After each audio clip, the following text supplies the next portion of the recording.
नमस्कार, मैं संगीता यादव और आप देख रहे हैं TNI 24।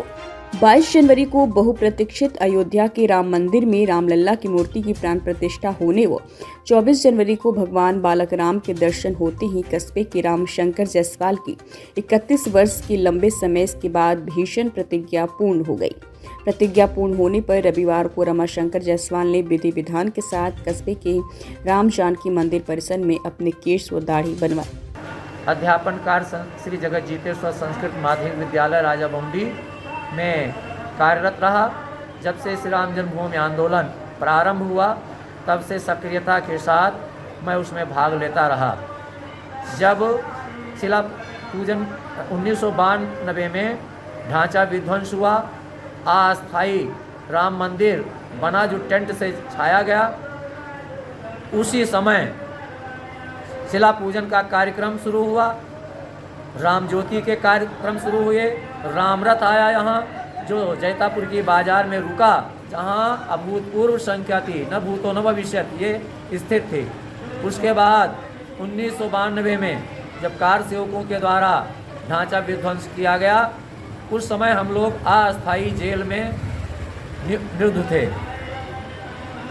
35 वर्ष की उम्र में जब टोली बनाकर सरजू माँ की तलहटी में हम लोगों ने लगभग 125 आदमियों के साथ हाथ में सरजू माँ का जल लेकर संकल्प किया कि जब तक राम जन्मभूमि का मंदिर बन करके तैयार नहीं हो जाएगा तब तक हम अपने केश किसी भी प्रकार से नहीं बनवाएंगे। माता की मृत्यु पर, परिवार के अन्य जनों के सगे संबंधियों के मृत्यु पर भी हमने क्षौर कर्म नहीं कराया, जिससे समाज में हमको कुछ उपहास का पात्र भी बनना पड़ा।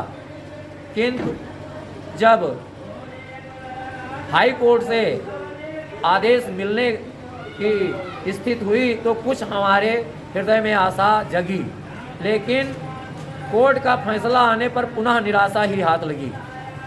उसके बाद तमाम कार्यक्रम राम जन्मभूमि आंदोलन के चलते रहे। सरजू माँ का जल लेकर के हम पद यात्रा में लखनऊ तक की यात्रा किए। वहाँ हमारे साथ सैकड़ों लोग थे और उर्मिला वाटिका, जिसे बेगम हजरत महल के नाम से भी जाना जाता है, वहाँ तो इतनी अपार संख्या थी जिसका पत्रकार बंधुओं ने या मीडिया ने भी आकलन नहीं करके सही बता पाए। फिर 2010 में जब हाई कोर्ट का फैसला आया, उससे कोई हमें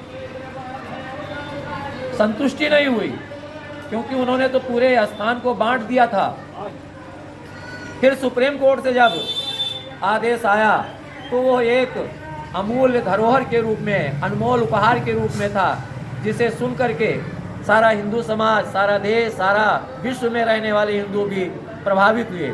हम भी उस मारे खुशी आह्लाद से हम तो कुछ उस समय कह ही नहीं पा रहे थे कि सुप्रीम कोर्ट ने कितना अच्छा फैसला दिया है। और उसके बाद श्री राम मंदिर बनना प्रारंभ हुआ। 22 जनवरी 2024 को हमारे देश के तमाम गणमान्य उच्च कोर्ट के लोगों के द्वारा, जनप्रतिनिधियों के द्वारा, जिसमें माननीय नरेंद्र मोदी प्रधानमंत्री एवं उत्तर प्रदेश के मुख्यमंत्री माननीय आदित्यनाथ योगी जी भी थे, उनके सानिध्य में रामलला की मूर्ति की प्राण प्रतिष्ठा हुई। उससे सारा वातावरण राममय हो गया था। सभी लोग आह्लादित थे। हर जगह दिवाली जैसे पर्व मनाए जा रहे थे। घंटा, घड़ियाल, सुंदरकांड, रामायण के आयोजन किए गए। तमाम जगह अनेक प्रकार के सांस्कृतिक कार्यक्रम भी छोटे छोटे बच्चों ने प्रस्तुत किए। उसके बाद फिर हमें यह सौभाग्य प्राप्त हुआ कि 24 जनवरी को हम जा करके प्रभु रामलला के शांतिपूर्वक दर्शन करके घर लौटे। उससे हमें अपार आनंद प्राप्त हुआ।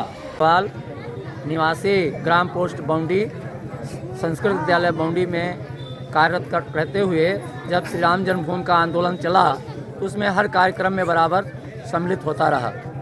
1992 में जब ढांचा गिरा उस समय हम लोग जेल में निरुद्ध थे। उसके बाद अनेक प्रकार से राम जन्मभूमि उद्धार के लिए अनेक कार्यक्रम चले। रामशिला पूजन का कार्यक्रम चला, राम ज्योति का कार्यक्रम चला। इसके बाद फिर जब हाई कोर्ट से आदेश आने की स्थिति आई तो कुछ प्रेम कुमार शर्मा, बाउंड्री निवासी, और आज हम लोगों को बहुत बड़ा हर्ष हो रहा है, उल्लास हो रहा है कि हमारे क्षेत्र के रमाशंकर जायसवाल जी संस्कृत विद्यालय के मास्टर भी रहे हैं और अयोध्या में श्री राम भगवान का प्रण लिया था कि जब भगवान वहाँ विराजमान होंगे तब हम अपने बाल उतरवाएंगे, और उसी के हर उल्लास में आज रमाशंकर जायसवाल जी और यहाँ क्षेत्रवासी बहुत सुखी हैं, बहुत खुश हैं, और उसके उपलक्ष्य में अखंड रामायण यहाँ हुई है और अपना बाल और दाढ़ी उतरवाने के लिए अब दर्शन करने के बाद उतरवाएंगे। संस्कृत विद्यालय के अध्यापक रहे वह संघ के सक्रिय कार्यकर्ता श्री रामशंकर जायसवाल जी मेरे क्षेत्र के लिए गौरव है। जायसवाल जी की राम प्रतिज्ञा व मंदिर के लिए समर्पण भाव हम युवाओं के लिए प्रेरणा की विषय वस्तु है। जायसवाल जी अपनी भीष्म प्रतिज्ञा के लिए समूचे क्षेत्रवासियों के लिए अमूल्य धरोहर है। जायसवाल जी की यह प्रतिज्ञा सदियों तक अविस्मरणीय रहेगी।